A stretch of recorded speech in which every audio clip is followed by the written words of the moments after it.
informações diárias exclusivas e ferramentas únicas para ajudar a definir os rumos da sua empresa.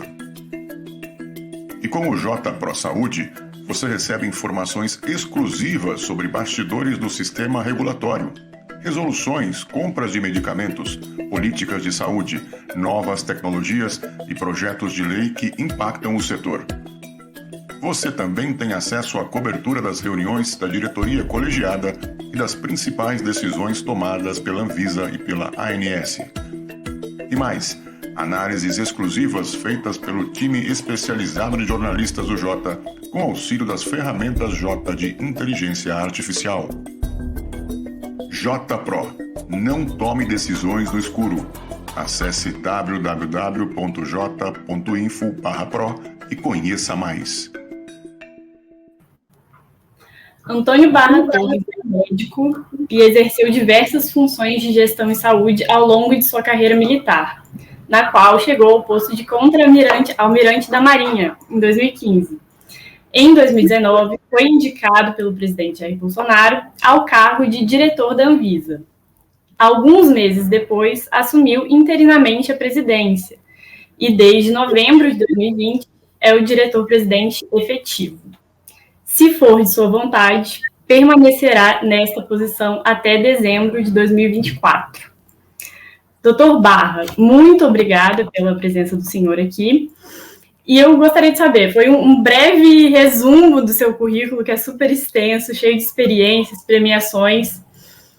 A sua visão sobre a Anvisa, nesses marcos, né? Antes, o senhor sendo médico, tendo essa experiência de gestão, experiência na carreira militar, até entrar na agência reguladora como diretor, e depois, de diretor para diretor-presidente, mudou alguma coisa sobre a sua visão em relação à instituição Anvisa, essa agência reguladora tão importante e que regula um setor regulado gigantesco? O senhor sempre comenta, né, da porcentagem do PIB, e é algo que às vezes as pessoas não conseguem ter a dimensão. Então, eu queria te ouvir um pouco sobre isso. Bem, Manuela, primeiramente, obrigado a você, obrigado ao Jota pela oportunidade que é concedida à Anvisa para que a gente possa, através da audiência que vocês têm, que é grande, prestar alguns esclarecimentos. De fato, a gestão pública, ela se ergue sobre bases comuns. A gestão pública, ela permite ao gestor que conhece essas bases atuar em diferentes campos. Então, no que tange aos fundamentos da gestão, o fato de estar na Anvisa, ter estado na Anvisa como diretor de uma diretoria, eu comecei pela 5ª diretoria, e depois passar a diretor-presidente, nesse aspecto mais basilar da gestão, não há grandes mudanças. A publicidade, buscar as melhores soluções, a interoperabilidade com demais instituições, isso não muda. Agora, de fato, o ambiente regulatório, a ciência regulatória, ela é bastante fechada, vamos dizer assim, ela é bastante hermética para quem ainda não estava habituado a lidar com essas questões. Mas, por outro lado, também, dada justamente a competência, a qualificação do corpo de servidores da Anvisa, quando nós chegamos aqui em 2019, fruto da nossa interação com as equipes, com os servidores e do apoio que nós tivemos deles, principalmente, as eventuais dúvidas, os eventuais desconhecimentos, que, claro, que haviam naquela época a maior, e hoje a menor, eu não digo que eu saiba tudo de regulação, não tem nem como dizer isso, porque realmente é muito amplo, mas a estrada foi se tornando mais fácil, foi se tornando melhor pavimentada. Então, comparando as duas experiências, a experiência como diretor de uma única das 5 diretorias foi bastante enriquecedora, bastante engrandecedora, mas, de fato, ela não dá nem para dizer que seja um quinto do todo, né? Porque esse 1/5 é extremamente profundo. São várias gerências especializadas na 5ª diretoria. E quando a gente passa a diretor-presidente, o leque vai para esses tais 22,8% do produto interno bruto, que eu sempre comento, né? Para que as pessoas justamente tenham a noção de que a Anvisa não é só medicamento, não é só vacina, não é só produto de área diretamente ligada à saúde. As áreas indiretamente ligadas também nos interessam, né, no nosso trabalho. Então, é uma experiência muito rica, muito boa, e eu fico bastante feliz com ela, em que pese, é claro, há muito desgaste também, mas faz parte. Gestão é isso aí. Eu me lembro, doutor Barra, em uma das conversas que a gente teve, que o senhor comentou sobre a vontade de tornar a Anvisa mais transparente e de fazer com que as pessoas conhecessem mais a agência, né? Seria um plano antes da pandemia. E aí veio a pandemia e isso acabou acontecendo naturalmente, né? A Anvisa precisou ter essa posição. O senhor acha que, a partir de agora, a Anvisa já consegue entrar na casa do cidadão brasileiro e o cidadão tem essa noção melhor do que é a Anvisa e como permanecer dessa forma, né? Porque, como o senhor disse, a Anvisa não é só medicamentos, não é só vacina. Como conseguir tornar isso efetivo, essa transparência e esse conhecimento mesmo, né, da atividade da agência? Eu penso que o evento da pandemia, ele se comportou como uma grande lente de aumento. Isso normalmente acontece nas grandes crises da humanidade. Eu digo lente de aumento porque aquilo que é bom fica muito bom, aquilo que é ruim fica muito ruim. É um magnificador, principalmente no campo das ações do ser humano.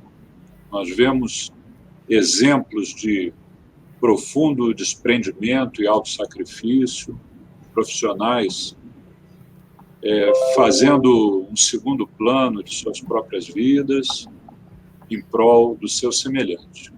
Isso é a parte que fica muito bom. Há uma outra parte, infelizmente, que alguns oportunistas se valem desses momentos e aí criam uma série de atividades. Temos aí tantas denúncias de atuações na área criminal, inclusive, buscando uma oportunidade de oferir benefícios perante o sofrimento alheio. Então, essa grande lente de aumento, ela dá uma visibilidade muito grande àqueles órgãos, àquelas instituições, principalmente que se encontram na linha de frente. Eu pontuaria, com certeza, tanto a Anvisa quanto o Ministério da Saúde. A Anvisa, não foi o Antônio Barra que criou isso, ela já vinha num processo de fortalecimento de sua transparência muito sólido e muito firme. Tanto é que, há algum tempo atrás, houve um ranqueamento entre instituições de Estado e de governo, com maior nível de transparência e acessibilidade ao cidadão, e a Anvisa sempre aparece como a primeira. Também nas questões de portas digitais de acesso, acessos digitais ao cidadão e às demais instituições. Então, eu acho que houve aí um triângulo, né, de fatores. Houve esse trabalho que já existia, houve uma vontade pessoal minha como gestor de buscar isso aí, e tivemos algo que não pudemos decidir, que foi o advento da pandemia, veio sobre nós, e que trouxe essa maior evidência, maior transparência. Eu acho que hoje a população brasileira nos conhece bem mais. A gente ouve muito o nome, a imagem da Anvisa em todo o noticiário, seja de televisão, mídia eletrônica ou a imprensa impressa propriamente, e as pessoas na rua comentam, não é? Então, uma agência que até pouco tempo atrás era tão fechada, tão pouco falada, tão pouco comentada, destaque do seu trabalho, hoje é bastante conhecida. Eu acho que o nome Anvisa está na boca do cidadão. Eu espero que esteja bem. Aproveitando o gancho sobre essa lupa, né? A Anvisa realmente teve uma super lente de aumento ali nas atividades. Então, o senhor avalia que, mesmo com essa visão mais aprofundada do que é a agência, a Anvisa saiu bem nesse tempo? A avaliação que faço do trabalho da agência é uma avaliação boa. Penso que atuamos preventivamente, proativamente em várias questões. Temos tido uma dedicação firme ao tema, numa missão muito difícil, que é dedicar-se ao tema pandemia, que é um tema drenante, é um tema que fala por si, em face de tudo que já aconteceu, sem esquecer o restante do quase 1/4 do nosso produto interno bruto que continuamos regulando, não paramos de regular em momento algum. E a nossa interlocução internacional com as demais agências reguladoras co-irmãs no mundo todo reforçam essa ideia. Então, penso que, fruto do trabalho, volto a dizer, dos servidores desta casa, os ajustes que a diretoria colegiada dá são ajustes mais pontuais, mais específicos. O mérito, eu entendo que é do servidor concursado. Eu penso que estamos atendendo a nossa população e cumprindo com a nossa missão. Existem dificuldades, é claro, existem óbices, mas eles também existem em qualquer país e qualquer agência regulatória do mundo. Não estamos em pior situação nesse contexto dos óbices e dos obstáculos, das dificuldades. Eu acho que sim, eu acho que estamos tentando fazer um bom trabalho e conseguindo fazer um bom trabalho. Bastante humildade, reconhecendo as falhas quando acontecem, atuando para corrigi-las, e eu acho que isso faz parte de qualquer intenção positiva traduzida em trabalho. Não adianta ter a vontade de não traduzir em trabalho, tem que concretizar os assuntos. Eu acho que a gente tem feito isso. Pois é, doutor Barro, durante a pandemia, a Anvisa precisou ser mais ágil, né, nas decisões. Como o senhor falou, né, um trabalho super intenso. E eu queria saber, do ponto de vista do gestor, do presidente, que vai comandar esse colegiado por um bom tempo, o que o senhor aprendeu, assim, né? Dá para se adaptar mais rápido? Dá para entregar resultados de maneira mais flexível? Né? O que se pode aproveitar dessa experiência que foi tão dramática, né, num ponto de vista positivo para a Anvisa? Não há dúvida que a gestão ela envolve riscos. O risco do gestor é o risco que caminha lado a lado com a sua capacidade de decidir. E os gestores estão nas instituições para decidirem. Então, nós temos sempre que buscar uma decisão clara que produza um determinado efeito desejado. A primeira coisa temos de ter o fluxo de informações, e aí entram, você citou a palavra flexibilização, a Anvisa já publicou dezenas e dezenas de resoluções, tornando flexível e ágil um procedimento de registro, um procedimento de autorização de uso, justamente por conta da premência de tempo, que é brutal no evento pandêmico. Então, isso é um fato concreto, é um fato consumado, mas assim já o fizemos. A outra questão é a própria mudança de postura, ajuste de postura, que tanto os gerentes gerais, os diretores precisaram ter em face dessa mesma premência de tempo. E, consequentemente, o nível de risco do processo de tomada de decisão ele aumenta e vai a reboque a responsabilidade do decisor. Então, por exemplo, inúmeras decisões tomamos de maneira ad referendo, ou seja, o diretor-presidente tem prerrogativa para isso pelo regimento, ele se assessora com toda a competente e muito capaz assessoria técnica da agência, toma sua decisão e leva para o colegiado num segundo momento. Isso aconteceu diversas vezes, por razões de tempo. O colegiado tem o poder de referendar ou não aquela decisão que o diretor-presidente tenha tomado. Isso é apenas uma ferramenta que é prevista no regimento da Anvisa e foi usada de maneira bastante ampla, é claro, não desregradamente, porque sempre defendo o colegiado, a legitimidade do voto. Isso é muito importante. E você, para fazer um contraponto de uma palavra que você usou, que eu gostei muito, foi flexibilidade, você usou uma outra que eu não gosto. Mas nenhum problema quanto a você ter usado. Por quê? Você falou comandar o colegiado.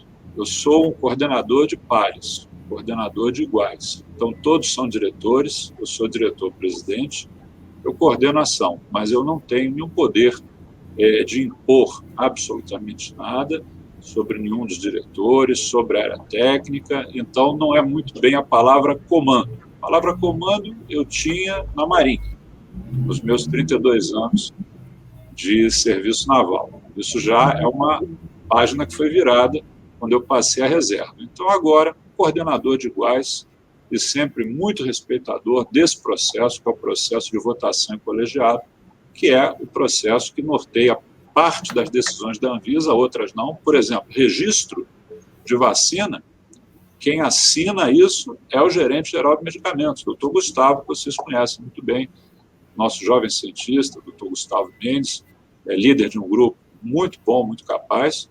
Quem assina é ele, sequer passa pelo colegiado. O uso emergencial já envolve outras questões. Essa é uma decisão de diretoria colegiada. Então, veja que a gente aqui não usa muito a questão do comando, não, porque nem cabe. Aqui é coordenação de pares e direção, vamos dizer assim, mas não comando. Doutor Barra, a composição da agência está fechada agora, pelo menos até julho do ano que vem, que é quando se encerra o mandato da doutora Cristiane, podendo haver uma recondução, de acordo com a lei das agências, mas, a princípio, até 2022, até julho, vai estar fechado. Então, o senhor avalia que coordena esse colegiado, um colegiado bem alinhado, né?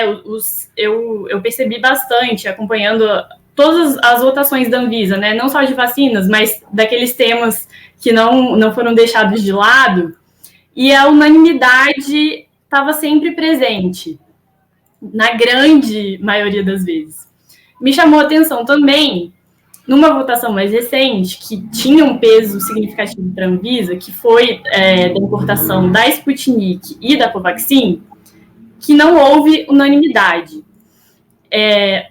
Existiu essa quebra, ou o senhor avalia que está todo mundo bem alinhado ainda para seguir em frente nesse tempo que vem por aí? Qual que é a sua opinião? Manuela, a diretoria colegiada da Anvisa, nessa configuração que você apontou, que é a atual, né? E vou falar também daquela configuração que eu peguei quando eu cheguei aqui em 2019. Eu tive esse privilégio. Encontrei diretores e diretoras, no caso, na época, apenas a diretora, né? A diretora Alessandra.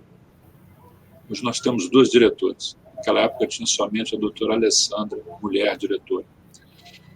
Mas o que eu encontrei naquela época? Eu encontrei um grupo também de gestores capazes, competentes, ágeis, pensando fora da caixa, considerando possibilidades alternativas e que trabalhou de maneira muito útil, muito importante, embora não pensássemos o que ia vir logo depois, né? Ninguém imaginava que o mundo ia mergulhar nessa fase de problema tão grave, né, com a pandemia, mas, de certa forma, o trabalho feito por aquele grupo, ele continuou pavimentando um caminho bom para a atuação da agência. Com essa configuração que temos agora, eu penso que isso se continuou. Então, são pessoas também profundamente experientes, têm experiência na gestão, são chefes de família, são pessoas maduras e que penso que vão dar, e todos vão até relembrar, né, o nosso último diretor que foi aprovado, o diretor Ronderson, ele já vinha como diretor substituto, portanto já estava, agora eu vou usar uma expressão militar, já estava no combate, né, real. Então, eu acho que essa configuração que temos agora, ela não é que ela tenha um alinhamento, e nem acho que deva ter. Eu gosto muito da divergência, eu acho que a unanimidade que existe sempre, ela pode deixar passar uma outra forma de visão, e o que você coloca, não é, que numa votação tão importante quanto a votação de uma vacina, que foi o caso da Sputnik, não houve essa unanimidade. Então, eu acho que isso é uma prova bastante cabal de que, embora sejam pessoas que se entendem muito bem, se relacionam muito bem, profissional e até socialmente, Eu acho que é um momento muito feliz para a diretoria colegiada da Anvisa, nesse sentido, inclusive, mas na hora de decidir, a unanimidade vem como consequência, ela não é uma premissa, ela vem como consequência. E há alguns pontos, alguns casos em que, como não é premissa, ela pode não existir, como foi esse caso que você citou, em que foi uma decisão por maioria. Já tivemos algumas outras, você pontuou muito bem, são raras, né? Que não seja por unanimidade, que seja por maioria, mas acontece. Por quê também? Porque respeitamos muito entre nós a forma de cada um pensar e entender o problema, entender o caso, entender a questão que está sendo analisada. Então, esperamos ter sempre, se possível, decisões ou unânimes ou próximo da unanimidade, mas se não houver, nós somos 5. A maioria sempre vai existir e será preservada. Também tem um fato inédito em relação a essa composição atual, que é justamente o que o senhor comentou, né, sobre a indicação do Romson, 2 servidores no alto escalão da agência. Isso nunca tinha acontecido antes. Teve essa experiência, né, eles tiveram essa atuação aí como substitutos. Então, eu queria saber do senhor, ajudou ter essa nova ferramenta, que é a lista de substituição? Já era um desejo inicial do senhor que houvesse essa participação dos servidores na diretoria colegiada? E como que a Anvisa pode se beneficiar, né, desse formato aí inédito? Bom, tudo que fazemos aqui é consoante algum diploma legal, né?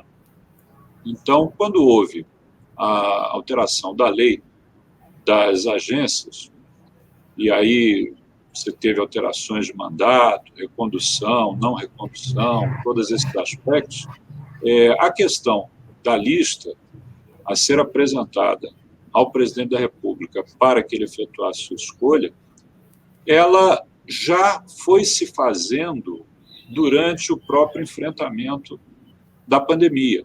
E como você sabe também, quando há alguma questão, por exemplo, de uma sabatina de alguém que está indicado, ela não ocorre com uma brevidade maior, ela ocorre com um tempo, um decurso de prazo maior.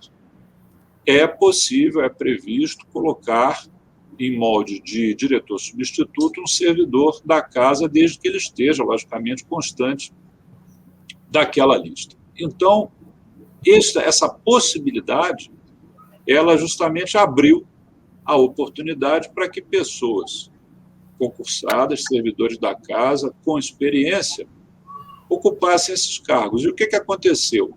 Aconteceu a constatação de que foi um bom advento, porque trouxeram solidez, trouxeram agilidade, trouxeram segurança para as decisões que foram tomadas. Então, hoje, nós temos aí, como você muito bem pontuou, uma diretoria em que 2 são internos, 2 são da casa, a doutora Meruzzi e o doutor Romson, e 3 vieram de fora. Eu acho que está muito bem oxigenado, vamos dizer assim, nesse sentido. Nós temos uma diretoria colegiada com vivências, experiências e culturas, tanto interna quanto externa corporis. Eu acho que isso enriquece muito o processo, né? Isso enriquece bastante o processo de tomada de decisão, e eu quero crer que eu posso falar pelos 5. Eu digo pelos 3 que vêm de fora. Cristiane, Alex e eu temos sempre nos sentido muito bem com essa configuração, considerando esse aspecto que você falou, que entre nós existem 2 que são servidores de carreira, concursados e com larga experiência no trabalho aqui na Anvisa. Então, acho que está sendo muito bom que seja assim. É necessário ser sempre assim? Não, não é necessário, mas está mostrando que é bom. Inclusive, doutor Barra, eu tive a oportunidade de conversar com a doutora Meruzzi, e ela apresentou várias ideias para essa área de medicamentos, mas também para a Anvisa como um todo, de forma a tornar a agência um pouco mais transversal, né, com aproveitamento de informações, alteração de alguns processos. Como o senhor enxerga isso? O senhor confia aí nessa avaliação da doutora Meruzzi? Ela tem conseguido levar essas ideias para o colegiado?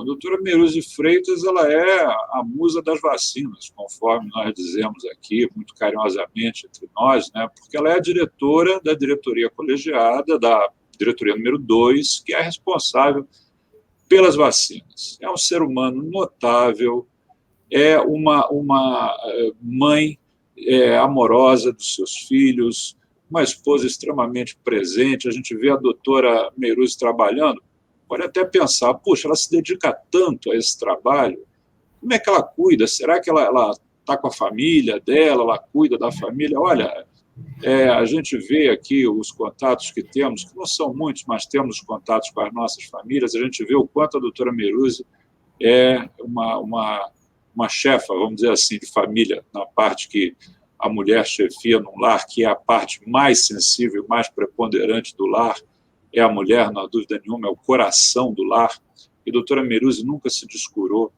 desse trabalho. Então, ela é uma pessoa extremamente capacitada, ela é um ser humano de coração imenso, ela, quando não consegue identificar uma solução, aquilo ali fica com ela até ela resolver o problema, está pronta para o enfrentamento do problema a qualquer momento, não tem madrugada, não tem domingo, não tem nada para ela. Então, ela é, primeiramente, um exemplo muito grande para todos nós. E, segundo, ela traz essas ideias, você pontuou algumas aí que ela apontou, e ela traz ideias realmente que a gente fica até com um pouquinho de ciúme. Puxa, eu queria ter tido essa ideia, não tive. Mas isso é uma característica dela, então ela enriquece muito a nossa diretoria, né? Fruto tanto de ser uma profissional de mão cheia, quanto de ser um ser humano que a gente tem profundo orgulho de tê-la no nosso círculo de amizades e pessoas que a gente conhece. Então, todas essas possibilidades que ela tem apontado, ela tem trazido, geralmente se transformam em gols de placa, né, com a assinatura dela, é claro, que ela é artilheira nesse ponto aí. Então, digamos assim, é um elo fundamental da corrente diretoria colegiada da Anvisa, com certeza. Aproveitando esse tema, né, que é a área de medicamentos, vou fazer uma pergunta mais específica que está relacionada à sua área. E aproveitando também o contexto atual, que é a CEMED, né? Há um pleito aí da indústria farmacêutica, uma ideia de que a CEMED, a Secretaria Executiva da CEMED, ficaria melhor acomodada no Ministério da Economia. E agora a gente está vendo aí um processo de alteração das regras de precificação de medicamentos. Eu queria saber do senhor, o senhor abriria mão aí da Secretaria Executiva? Ou o senhor acha que é importante que ela esteja na Anvisa? Olha, eu não sou possessivo com absolutamente nada. Essa cadeira aqui que eu estou sentado não é minha, é uma cadeira onde eu estou aqui de passagem. O trabalho que eu exerço, ele tem data para terminar, então possessividade não é uma característica minha. Essas questões de alterações da Secretaria Executiva, da Câmara de Medicamentos, da SCMED, por exemplo, é uma questão que encontra-se em análise, encontra-se em estudo, e são estudos conduzidos por pessoas também com grande conhecimento, com grande capacidade. O que se vê quando um determinado setor está sob o organograma de uma determinada instituição e passa para outro, um raciocínio menor, um raciocínio pequeno, pode levar à conclusão de que houve uma perda de espaço, uma perda de poder, uma perda de influência, uma perda de capacidade de negociação. Eu, particularmente, não encaro em absoluto dessa forma. Eu acredito, sim, que há pontos que podem ser positivos numa eventual mudança, há outros que talvez não sejam positivos, mas isso é uma discussão, isso é uma análise que ela está em andamento, vai chegar a conclusões, vai produzir efeitos, sejam eles ou da permanência dessa secretaria aqui conosco na Anvisa, ou eventual migração Eu digo para você que quem tem a responsabilidade, vou falar de novo o número mágico, dos 22,8%, não pode ficar fazendo beicinho se amanhã ou depois um ou outro setor migrar para uma outra instituição, principalmente, inclusive, você citou o Ministério da Economia, onde a gente encontra realmente uma coletividade muito séria, muito dedicada e muito capaz também no enfrentamento das questões econômicas do país. Então, eu vejo com tranquilidade. Estamos aí participando, estamos aí atuando nesse sentido, com tranquilidade na produção do efeito final, seja ele qual for, manutenção ou migração. Doutor Barra, eu queria te ouvir também em relação ao relacionamento mesmo com o setor regulado, sobretudo com a indústria farmacêutica. Como tem sido essa experiência para o senhor? Olha, nós temos uma agenda externa. Eu digo externa no sentido de atender aos pleitos de contatos, ou alguns eventualmente a gente busca, mas preponderantemente a gente recebe demandas do setor regulado para contatos e audiências. Nós tínhamos, até antes da pandemia, inclusive um cenário muito mais rico nesse sentido, porque havia a possibilidade da presença. Então, nós tínhamos eventos presenciais, e a Anvisa sempre é convidada, o setor regulado sempre se lembra de nós. Então, todos os congressos, os conclaves, as reuniões do setor regulado, sempre havia convite. Alguns vão para o diretor-presidente, alguns vão direcionados para outras diretorias, outros vêm para nós, a gente não consegue atender, direciona. Então, isso na época pré-pandêmica, eu diria que era até bem mais intenso, por razões óbvias, né, do que é hoje.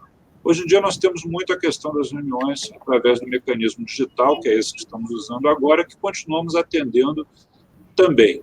O que eventualmente acontece é que tivemos que adotar um pouquinho mais de regramento, né, nas demandas, porque elas são muitas, e o dia continua tendo 24 horas, e a pandemia continua sendo o foco principal da nossa ação. Então, muitas vezes, temos que redirecionar, indicar ou um servidor, ou então outro diretor que possa atender, mas a interação, eu penso que continua sempre muito boa.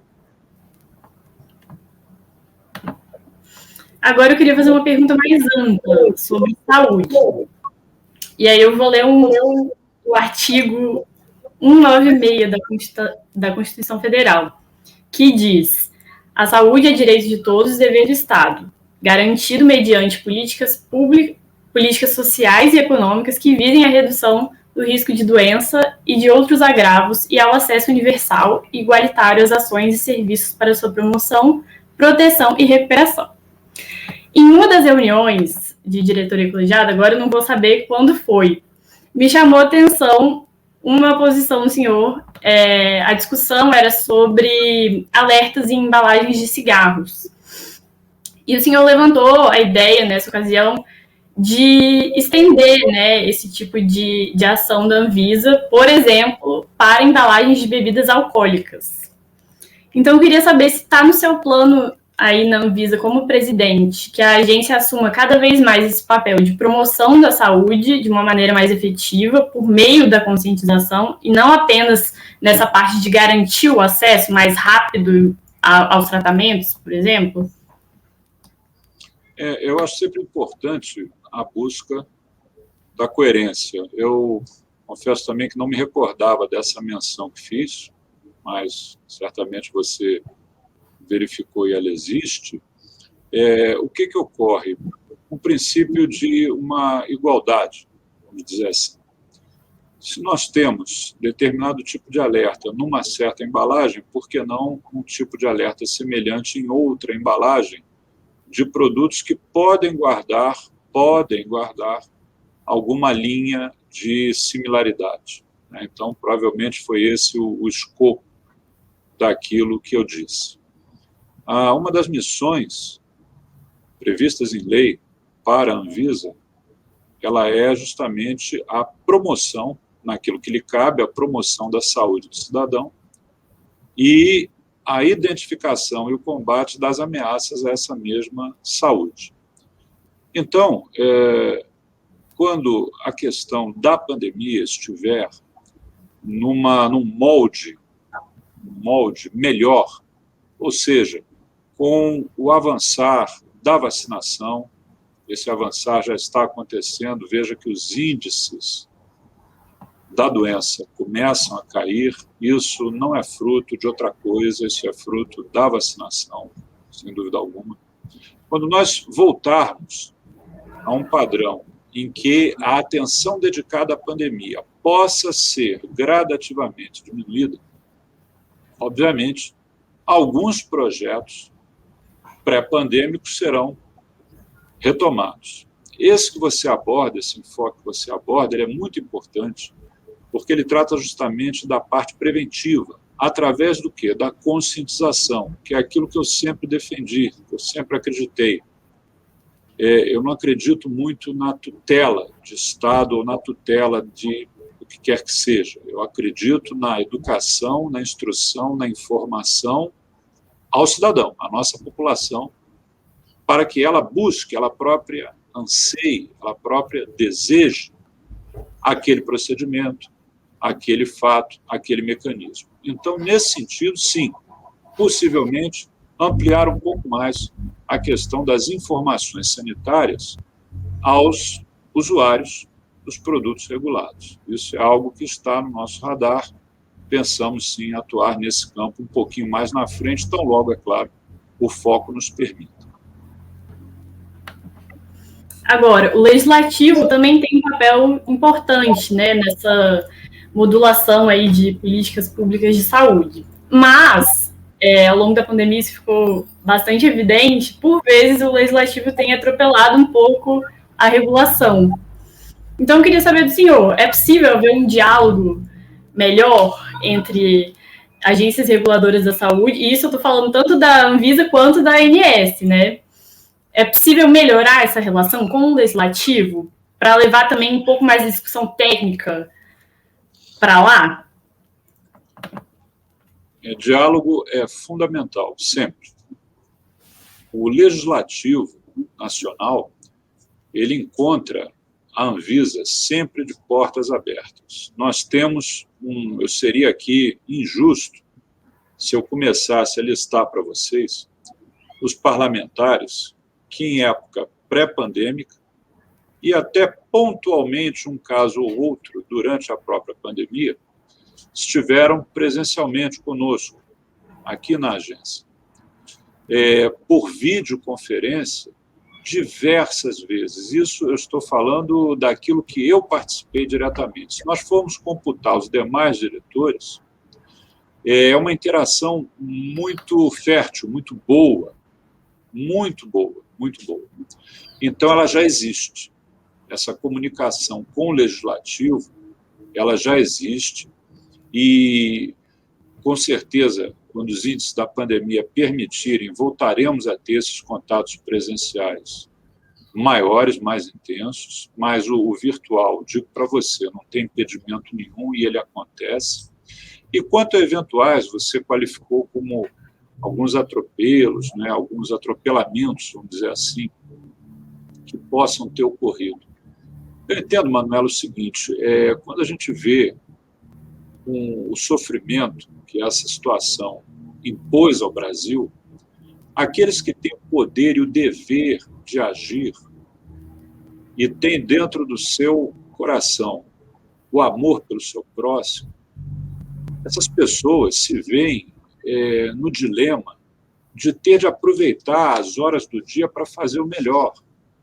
E muitas vezes, nesse afã, pode ser que a manete ali que controla a aceleração vá um pouquinho à frente, a área de atuação, às vezes, transcenda ali algum limite ou outro, mas isso é fruto de uma vontade de tentar contribuir para que esse sofrimento diminua. Então, eventuais situações que já ocorreram no passado, ou que possam até vir a ocorrer, pelo menos nossa parte, são sempre tratadas com conversa, com diálogo e com a informação clara. A gente não fica com muito rodeio, não. Informação clara. Agora, entendo essas iniciativas, às vezes algumas, que a gente pensa assim, puxa, mas isso aqui entrou na área regulatória. A mola mestra, a motivação, é tentar fazer bom uso de suas 24 horas e tentar ajudar a nossa população. Pelo menos é isso que eu acredito, é o que eu enxergo que possa ter havido em qualquer uma dessas situações que você elencou, até porque as pessoas que estão lá no Congresso Nacional não compraram ingresso para estar lá. Estão lá porque receberam dezenas, centenas de milhares de votos da nossa população. Então, são os legítimos representantes da sociedade brasileira que estão lá e têm que ter o seu trabalho respeitado, valorizado, e nós temos que sempre tentar contribuir com eles. É aquilo que a gente tem feito na nossa gestão, e todos os diretores fazem dessa maneira. Você citou aqui a doutora Meruzzi participa de várias discussões com a Câmara, com o Senado. Então, para nós é uma rotina, nós fazemos isso diariamente. Doutor Barra, uma pergunta aqui um pouco mais delicada, porque envolve uma relação pessoal, mas como jornalista não posso deixar de fazer. Muitas pessoas se surpreenderam com a sua posição na CPI da pandemia. Eu, particularmente, não fiquei surpresa porque eu ouvi ali coisas que já eram ditas sucessivamente nas reuniões de diretoria colegiada da Anvisa. Mas, vamos dizer que ficou evidenciada ao público geral uma divergência técnica entre o senhor e o seu chefe, o chefe do executivo, que é o presidente Jair Bolsonaro. Vocês sempre tiveram uma boa relação, né? A gente já conversou sobre isso. E alguns episódios me fazem crer, e aí eu quero saber se a minha avaliação está correta, que essa boa relação está mantida, visto que o diretor Romson, por exemplo, teve a indicação aprovada depois dessa participação na CPI, e nessa semana mesmo o senhor foi homenageado, né, pelo presidente da República com uma... Deixa eu buscar aqui. Medalha de Ordem do Mérito Médico, né, na classe de grande oficial. Eu queria saber se eu estou correta nessa avaliação. E, considerando que o senhor teve influência em algumas decisões que favoreceram a Anvisa, então entendo que no papel de presidente, né, em defesa da instituição, o senhor se considera um conselheiro técnico do presidente Bolsonaro? Não. Conselheiro técnico do presidente Bolsonaro para assuntos de saúde é o excelentíssimo senhor ministro de Estado, Marcelo Queiroga. O Antônio Barra, ele pode prestar algum esclarecimento que o presidente requeira da área regulatória. Então, o médico que norteia as ações de saúde do país é o doutor Marcelo Queiroga, como foi o doutor Luiz Henrique Mandetta, como foi o doutor Nelson Tais, como foi o general Pazuello e como é agora o doutor Marcelo Queiroga. Então, não sou o conselheiro ou orientador de área de saúde do presidente da República. O presidente da República, ele não é o meu chefe, ele é o chefe do executivo. Ele é também, como presidente, chefe de Estado, mas as instituições de Estado, essa relação de chefia é com o Estado em si. Então, colocamos aí as agências reguladoras, todas elas, e são inúmeras, né? Você citou a ANS, nós temos a ANA, a Anatel, a ANAC, a ANP, enfim, uma quantidade realmente ampla que servem ao Estado. Quanto às outras questões que você apontou, eu sempre coloco que os amigos, eles não são iguais. Não são iguais. E talvez amigos sejam justamente por fato das diferenças.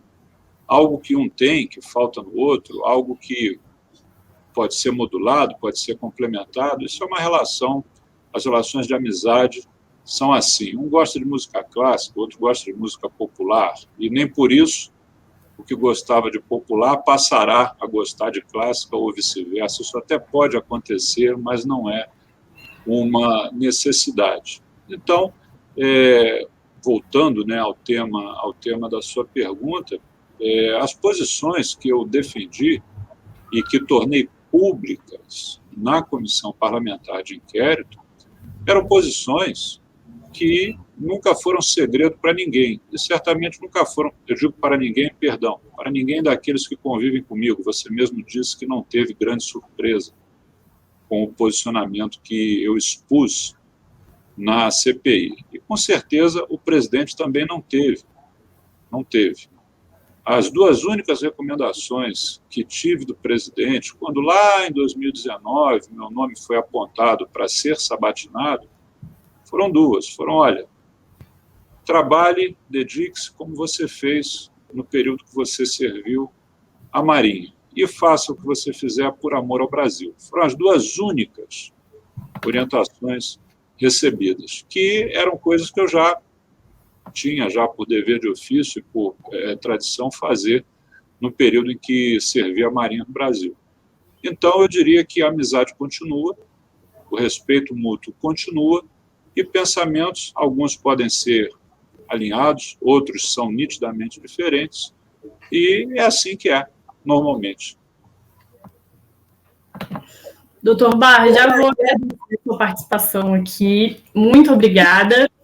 E, por último, gostaria de saber, primeiro, se o senhor se vê nessa posição de presidente até o fim do mandato, que é dezembro de 2024, e como o senhor espera que a agência esteja na ocasião dessa despedida. Pergunta interessante essa.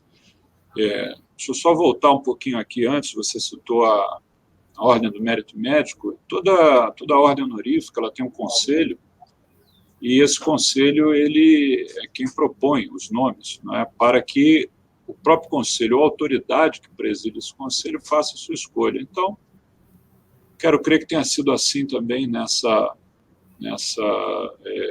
honraria.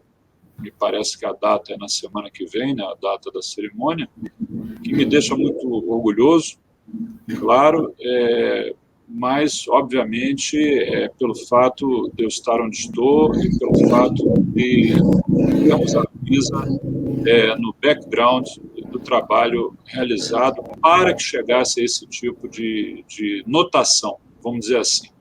Né? Então, essa que vamos receber aí, sem dúvida alguma, eu entendo que é por conta do trabalho e a dedico à minha família, principalmente à minha esposa, a Carmen, porque enquanto eu estou aqui, ela está cuidando de uma casa com filho, com sogro, sogra, e cuidando da Marinha também, porque ela é oficial da ativa da Marinha do Brasil na área de saúde, ela é enfermeira. Para eu poder estar aqui é porque ela está cuidando disso tudo, né? Então, na verdade, o mérito é dela. Mas vamos voltar. Se eu me imagino como presidente da Anvisa quando durar o meu mandato, olha, sim, eu me imagino como presidente da Anvisa quando durar o meu mandato, porque, como você bem colocou, né, a gente sai desse cargo por decisão própria, não pretendo sair dele, por impedimento feito pelo Congresso, né, pelo impeachment. Não creio que haja motivo nenhum para isso, e espero não dar motivo para isso também. E o outro motivo é muito drástico, eu espero ainda viver alguns anos, então acho que eu continuo vivo os próximos 5, então devo continuar aqui sim. O momento da minha passagem, quando acontecer, na hora que acontecer, eu quero entregar a agência melhor do que eu recebi, é só isso. Porque, com certeza, o meu antecessor, o doutor William Dib, assim o fez, e eu tenho que honrar esses antecessores todos que fizeram isso. Então a gente recebe de um jeito e tenta passar um pouco melhor. O quanto melhor a gente vai passar é imponderável, é muito difícil, né, dizer, mas tem que passar melhor, não pode passar igual. Então, esse é o meu esforço. Meu esforço é nesse aí, e seguramente que Deus nos ajude a que a gente tenha, e eu peço que Deus me ajude nisso, que eu tenha ainda alguns anos de mandato já livre da pandemia, para a gente poder tocar essas outras agendas que a gente considera importantes. Mas se for a vontade dele diferente, a vontade dele será sempre cumprida, subserviente, submissos à vontade de Deus. É assim que vai ser. Doutor Barra, só um comentário que eu queria fazer. Me chamou a atenção também um episódio que eu acho que o senhor se lembra, na ocasião da coletiva de imprensa sobre o primeiro registro de vacina. Sim. O senhor estava lá atrás, na plateia, quase que imperceptível, e foi prestigiar. Eu percebi, fui logo lá. Mas o senhor foi prestigiar os servidores, o senhor elogiou o corpo técnico da Anvisa, elogiou os diretores que são servidores de carreira, que estão no alto escalão da agência. Então, o senhor espera entregar uma Anvisa melhor. Pelo que eu entendi, o senhor também acha que há todas as condições possíveis para fazer isso. É esse o pensamento? O pensamento é esse. Eu não conseguia porque eu sou muito incompetente. A matéria da escultura é a melhor do mundo. Aqui, o material humano aqui é mármore de Carrara. Se eu não conseguir fazer uma estátua boa, porque eu sou um péssimo escultor. Naquilo que eu puder fazer, claro, né? Porque eu já te falei, não é comando, é coordenação. Então, eu tenho que, com exemplo, com proficiência, com ideias, enfim, com o que eu aprendi de gestão aí nos últimos 30, 40 anos, tentar que esse tesouro, esse ouro humano, esse diamante humano que existe aqui, consiga entregar ao cidadão 100% ou perto de 100%, né? 100% a gente não consegue, claro, mas, enfim, o máximo que ele tem condição de entregar, né? E por isso, em que pese haja um desgaste, né, natural, claro que há, mas o trabalho, por outro lado, é muito fácil, porque essa base, que é o coração da agência, é muito forte.